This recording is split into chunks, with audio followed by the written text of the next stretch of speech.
Paz do Senhor. Salmos 73:26 diz: ainda que a minha carne e o meu coração desfaleçam, Deus é a minha fortaleza. Ainda da série Cura Emocional, vamos analisar hoje o que causa dependência emocional.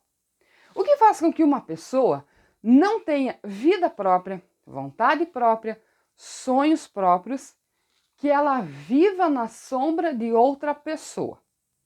É importante lembrar que um casal irá viver junto no mesmo propósito, mas cada membro dessa relação, cada cônjuge, tem sonhos próprios, vontades próprias, claro, que precisam se adaptar à relação, mas isso não anula o ser e a essência de cada um.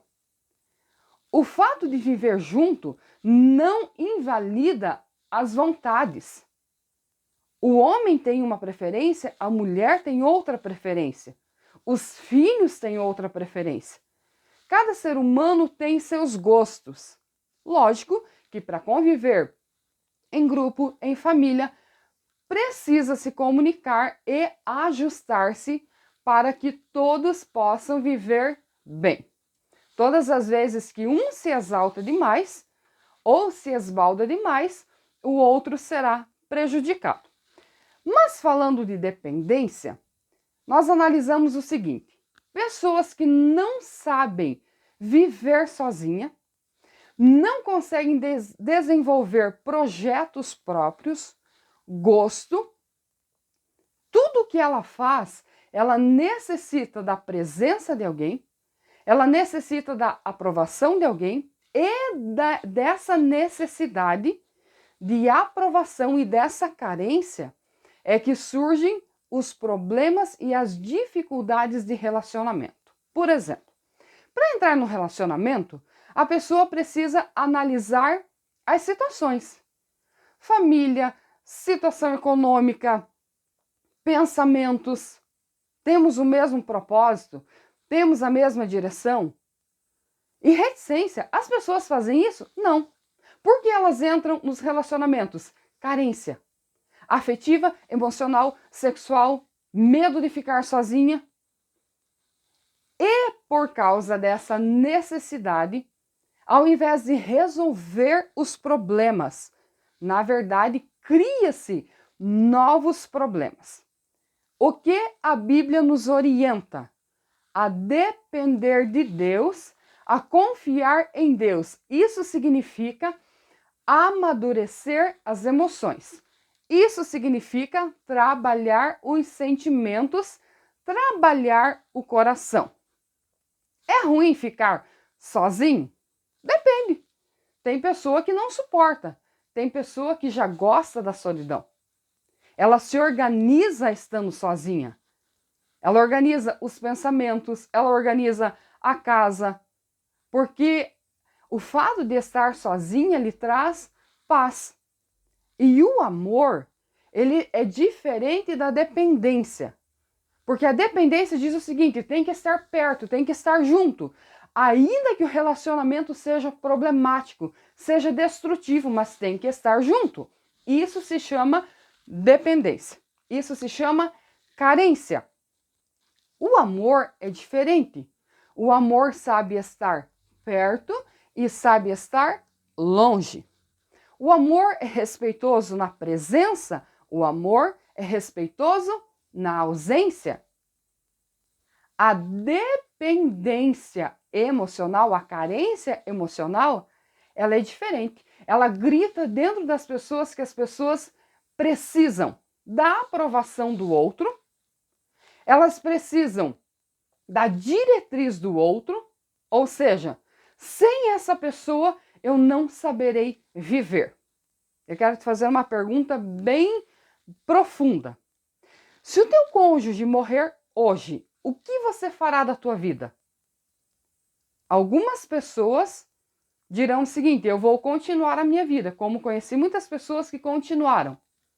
Outras pessoas nunca saíram de uma depressão. Abre parênteses. Lembrando que o luto tem um tempo, é tempo de chorar, é tempo de sofrer. Sim, quando a gente ama, que perde, tudo isso está certo. Fecha parênteses. Mas a vida precisa continuar. Com dor ou sem dor, nós continuamos vivendo. Com dor ou sem dor, continuamos trabalhando. Precisamos continuar construindo a nossa vida. E isso não se restringe a bens materiais, a possuir, a conseguir coisas. Isso fala do nosso crescimento como pessoa, crescimento individual, amadurecimento. Por isso que a Bíblia ela nos orienta o seguinte, a confiar em Deus. Porque Deus nos sustenta, tanto no palácio quanto no deserto. Deus nos faz crescer na dificuldade. Um exemplo disso é Abigail. Eu acho fantástica a história da Abigail. Porque essa mulher convive em um relacionamento tóxico.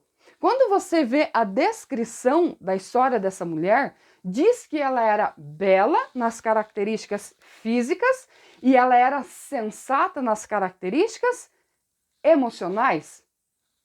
E quando a Bíblia fala do seu marido, diz que ele era um homem louco, rude, desrespeitoso. E você percebe essa mulher convivendo ali, mas quando o confronto veio para a sua vida e contra a sua casa, ela toma uma atitude de amenizar a situação. O que nós aprendemos com esse comportamento? É uma pessoa que está no fogo cruzado, vive sob pressão, mas é uma pessoa que raciocina, que pensa e que toma atitudes corretas no meio da adversidade, da dificuldade. E não pense você que viver sob pressão é algo bom, porque não é, é difícil, é terrível, é desgastante. Mas essa mulher é centrada, equilibrada, tem foco e resolve problemas. A pessoa que é dependente emocional, que acha que não consegue sobreviver sem o outro, ela toma caminhos diferentes. Pessoas que se suicidam porque perderam um relacionamento. Pessoas que entram numa depressão profunda porque perderam algo ou pessoas. Elas eram dependentes daquilo. Claro que a dependência ela vem de várias formas. Na nossa época nós temos a dependência tecnológica. Não sei se você já pesquisou ou não, mas eu vi no Japão que tem clínicas para pessoas se desintoxicar dos aparelhos tecnológicos. A gente não percebe o que isso vai causando no nosso interior, se torna um vício.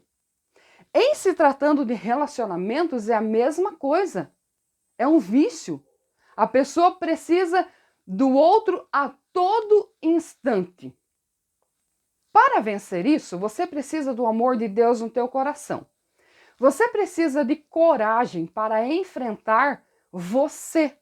Não é enfrentar os outros, é enfrentar você mesmo. É suportar o momento em que você está passando. É suportar a dor em que você está vivendo. Sabe por quê? Porque a dor, ela é algo que nós tentamos evitar a todo custo. Não é assim? Gente, olhe para a tua cidade e o tanto de farmácias que tem na tua cidade. Por quê? Porque as pessoas não querem sofrer. Mas emocionalmente, as pessoas sofrem. Só que a dor, ela tem algo interessante. Ela te tira da zona de conforto, ela te faz brotar onde não há possibilidade. As pessoas fortes não foram forjadas na maciota. As pessoas fortes emocionalmente, elas passaram por situações terríveis e elas passaram sozinhas. Só que, como diz a palavra do Senhor, o Espírito Santo, Deus, o Criador, esteve ajudando essas pessoas. Então, qual é o segredo?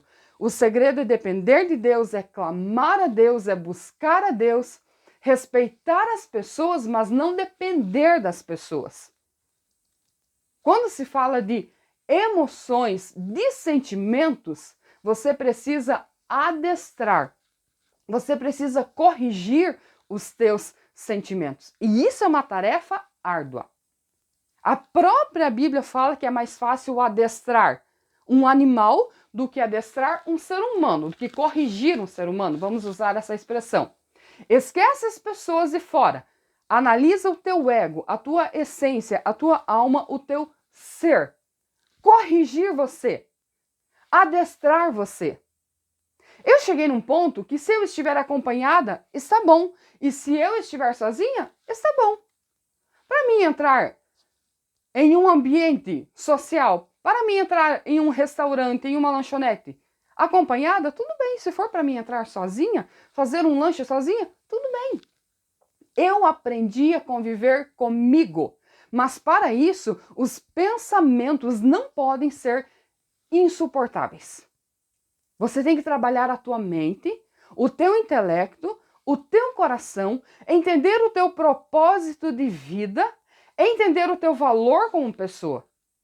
Tem muitas pessoas vivendo relacionamentos terríveis, algumas por ameaça, e as situações são várias, mas algumas porque elas próprias não se veem fora desse relacionamento. Tem vida dentro de você. E é essa vida que você tem que descobrir. As sementes boas que foram colocadas dentro de você têm que ser regadas, cultivadas. A maldade tem que ser retirada. Assim como você retira as pragas do teu jardim, assim como você vai lá tirar as ervas daninhas do teu jardim e você deixa florescer somente o que é belo, o teu coração é assim. Trabalha os teus sentimentos, trabalha as tuas emoções. Eu não consigo fazer isso. A oração é um caminho de crescimento. Sabe onde eu aprendi a lidar comigo? Na oração. Sabe onde eu aprendi a vencer a ansiedade, os sentimentos que tentam nos dominar, de ira, de tristeza, de amargura? Sabe onde eu venci tudo isso? Na oração. Gente, não existe companhia melhor do que Deus. E aí, falando de seres humanos, pessoas que já foram trabalhadas, que amadureceram, que cresceram, ter essas pessoas no nosso convívio, no nosso círculo de amizade familiar, isso é fantástico. Pessoas que abrem a boca com sabedoria, com equilíbrio, com entusiasmo. Você precisa disso. Outro detalhe, quando você não tem dependência emocional, você ouve tanto a afirmação quanto a negação e você analisa o que é bom para você. Você precisa trabalhar o teu coração a ponto de não se alimentar das críticas. Crítica a gente analisa e a gente percebe o seguinte: a pessoa está falando o que é verdade de mim, então eu preciso melhorar nessa área. Se a pessoa está falando de mim o que é mentira, eu vou descartar. Você precisa chegar nesse nível de maturidade para viver bem com Deus, com você e com as pessoas que estão à sua volta. Como estão os teus relacionamentos?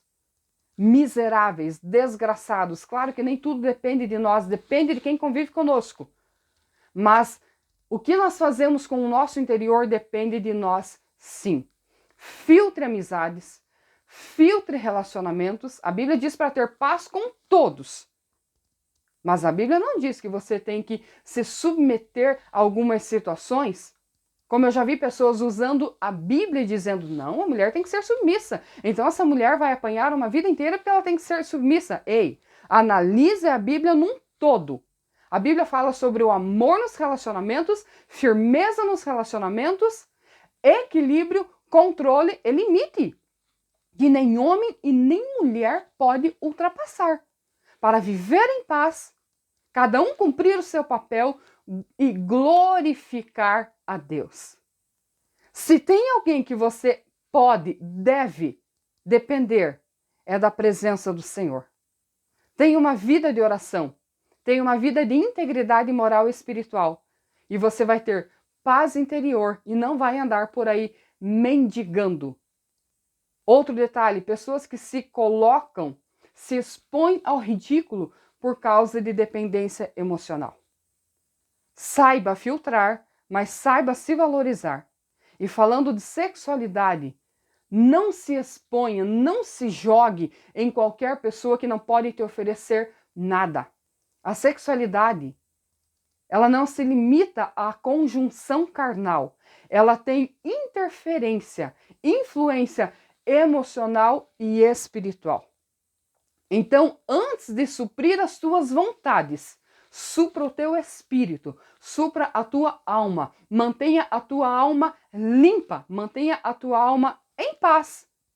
E você vai prosseguir com leveza, você vai prosseguir com tranquilidade. E o que as pessoas falam, acham, pensam de você, não importa mais. Porque quando a gente vive em paz com Deus, a gente consegue viver em paz com aqueles que tentam nos atribular. Você olha para aquela pessoa e pensa, coitado, ele está em fase de desenvolvimento. Um dia ele vai crescer, um dia ele vai chegar nesse nível de tranquilidade. E você passa não a odiar, você passa a ter dó e você passa a orar por aquela pessoa que tenta te atingir e que tenta te ferir. Prossiga no caminho do Senhor. Prossiga com paz, prossiga com alegria. Eu vou repetir o versículo que eu li no início. Salmos 73, 26. Ainda que a minha carne e o meu coração desfaleçam, Deus é a fortaleza do meu coração. O que é uma fortaleza? Um lugar seguro, um lugar onde as pessoas no mundo antigo se refugiavam dos inimigos em tempos de aflição, de ataque e de guerra. Você tem que ter Deus como a tua fortaleza. Está passando ataques, dificuldades? Vai para a fortaleza que é Deus. Ele vai te sustentar, te segurar e fazer com que a tua vida tenha sentido e valha a pena. Deus te abençoe em nome de Jesus.